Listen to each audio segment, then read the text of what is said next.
नमस्कार दोस्तों, मेरे चैनल पूजा की रेसिपी में आपका स्वागत है। आज मैं आपके लिए लेकर आया हूँ साउथ इंडियन डोसा की रेसिपी। ये बनाने में बहुत ही आसान है। चलिए हम आपको स्टेप बाय स्टेप बताते हैं। तो सबसे पहले हमने एक कढ़ाई लिया है। कढ़ाई में थोड़ा सा सरसों का तेल डालकर उसे गर्म कर लिए हैं। उसमें आप चना का दाल जो थोड़ा सा भिंगा कर रखे हुए थे उसको डाल दिए हैं। उसमें अदरक, लहसुन, प्याज और कटा हुआ टमाटर और कुछ कड़ी पत्ता डालकर इसे हम कुछ देर के लिए 2 से 4 मिनट के लिए रोस्ट कर लेंगे। रोस्ट करने के बाद उसमें हम डालेंगे कटा हुआ हरा धनिया। कटा हुआ हरा धनिया उतना मात्रा में ही लें जितना आपका चटनी बन रहा है। ज़्यादा भी नहीं लें, कम भी नहीं लें, थोड़ा सा लें, स्वाद अनुसार लें। थोड़ा देरी रोस्ट करने के बाद उसे आप एक मिक्सचर में ग्राइंड करने के लिए बढ़िया से निकाल लें।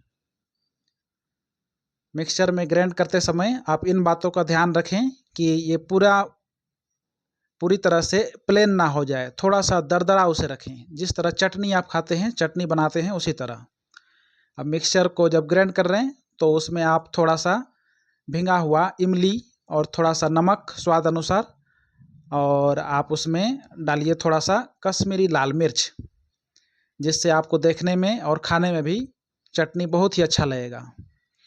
अब उसके बाद उस चटनी को आप थोड़ा सा हम लोग फ्राई करेंगे। फ्राई करने के लिए फिर से वही कढ़ाई में सरसों का तेल लेकर थोड़ा सा राई डाल दिए हैं और थोड़ा सा कड़ी पत्ता और मिर्ची डालकर उसे हम फ्राई कर लेंगे।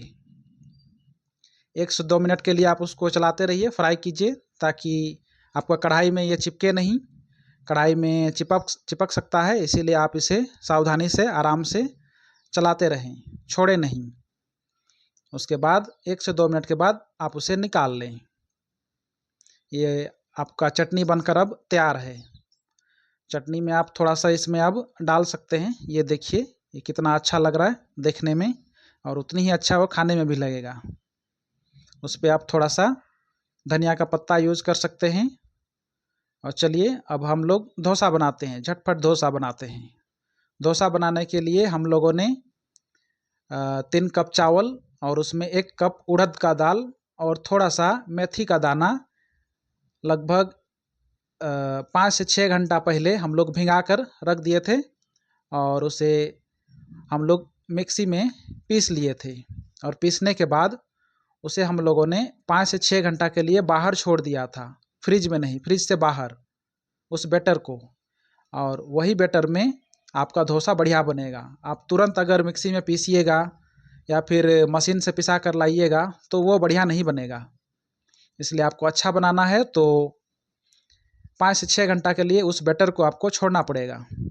चलिए अब हम लोग तवा में थोड़ा सा तेल डालकर उसमें प्याज से एक बार उसको घुमा लीजिएगा, ताकि आपका डोसा चिपके नहीं, एकदम फ्रेश बढ़िया से टूटे फूटे नहीं, बढ़िया से निकले।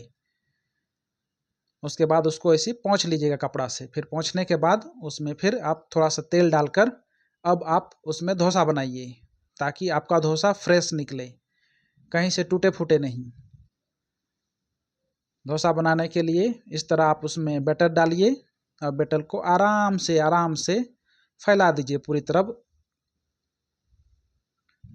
और उसे थोड़ा सा ढक दीजिए। ढकने के बाद आप इसमें थोड़ा सा तेल, घी, जो आपको अच्छा लगे, आप जो खाना चाहते हैं उस पर अप्लाई कीजिए और उसे निकाल लीजिए। सेम वैसे ही दूसरा डोसा के लिए भी आप वैसे ही कीजिए। आप तवा में थोड़ा सा पानी मार दीजिए। पानी मारने के बाद उसे पोंछ दीजिए। पोंछने के बाद आपका फिर दूसरा बैटर, उसमें ऑयल डालकर फिर बैटर डालिए, फिर उसको फैला दीजिए। फिर वैसे ही सेम स्टेप, फैलाने के बाद आपको कुछ ढकने का चीज़ में आपको, आपके पास जो भी है ढकने का, उससे ढक दीजिए। 1-2 मिनट के बाद उसको आप देख लीजिए, अगर वो सूख गया है तो उसमें आप तेल या घी डालकर उसे फिर से बाहर निकाल लीजिए। बाहर निकालने के बाद उसे रख दीजिए। इसी तरह आप जितना डोसा बनाना चाहें उतना डोसा बना सकते हैं। देखिए हम लोग का डोसा बनकर तैयार है। आप भी ऐसे ही घर में बनाइए और हमें बताइए कैसा लगा हमारा ये रेसिपी। Thank you.